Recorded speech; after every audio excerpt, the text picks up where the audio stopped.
അത് തൊട്ടടുത്തുള്ള പശു ഏതാണ് നിഷാദ? തൊട്ടടുത്തുള്ള പശു HF ജേഴ്സി ക്രോസ് ആണ്. അതിന് പാലും ഉണ്ടാവും, നല്ല നെയ്യ് ഉണ്ടാവും പാലിന്, മഞ്ഞ കളറാവും പാലിന് അതിന്റെ പാല്. ചില ജീവിതങ്ങൾ നമ്മെ വിസ്മയിപ്പിക്കും. അത്തരമൊരു ജീവിതമാണ് മലപ്പുറം ജില്ലയിലെ കരിങ്കപ്പാറയിലെ ബിൻഷാദ് എന്ന ഈ 13-കാരൻ്റെത്. 10ഓളം പശുക്കളും നെല്ലും ചോളവും പച്ചക്കറിയും സകുടുംബം ഉൽപ്പാദിപ്പിച്ച് വിപണി കണ്ടെത്തി മുന്നേറുകയാണ് ബിൻഷാദ്. ഇവരിൽ നിന്ന് പാൽ വാങ്ങുന്ന 285 കുടുംബങ്ങളുണ്ട്. കരിങ്കപ്പാറ GUP സ്കൂളിൽ പ്രാഥമിക പഠനം നടത്തി വാളക്കുളം ഹൈസ്കൂളിലെ 8ാം ക്ലാസ് വിദ്യാർത്ഥിയാണ് ബിൻഷാദ്. കടുംപച്ച കളറ്, ഇത് മീറ്റർ പയറാണ്. ഇനി വെള്ള കളറിലാണ്, കുറച്ചൊക്കെ വെള്ള കളറിലാണ് അർക്കമംഗളം പറഞ്ഞ ഇനോ. താങ്ങര പറഞ്ഞ ചീരയാണ്. ഇതിപ്പോ കുറച്ചോളും, കൊറേയൊക്കെ ഞങ്ങള് വിളവെടുത്താണ്ട് വിറ്റ് കഴിഞ്ഞാണ്.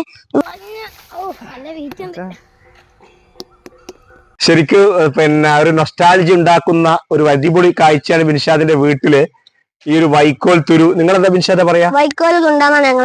അതായത് ഒരു വർഷം പിന്നെ പ്രത്യേകിച്ച് വൈക്കോൽ ലഭ്യമാകാത്ത കാലത്ത് വൈക്കോൽ സൂക്ഷിക്കുന്ന രീതിയാണ്. പണ്ട് കാലത്ത് നിങ്ങൾക്കറിയാം നമ്മുടെ ഗ്രാമങ്ങളുടെ ഒരു ചിത്രമായിരുന്നു ഇത്. ബിൻഷാദിന്റെ ഉപ്പയാണ് സലീം സാഹിബ്. മാത്രമല്ല ബിൻഷാദ് ഇപ്പൊ സ്കൂളിൽ ഹരിതസേനയുടെ പിന്നെ ഡെപ്യൂട്ടി ലീഡറാണ്.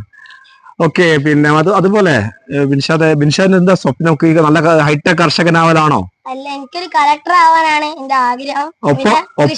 കൃഷി ഒപ്പം കൊണ്ട് വെരി ഗുഡ്. ഒരു ഗ്രീൻ കലക്ടർ, കൃഷി ഒപ്പം കൊണ്ടുപോകുന്ന ഒരു കലക്ടർ ആവാനാണ് ബിൻഷാദിന്റെ ആഗ്രഹം.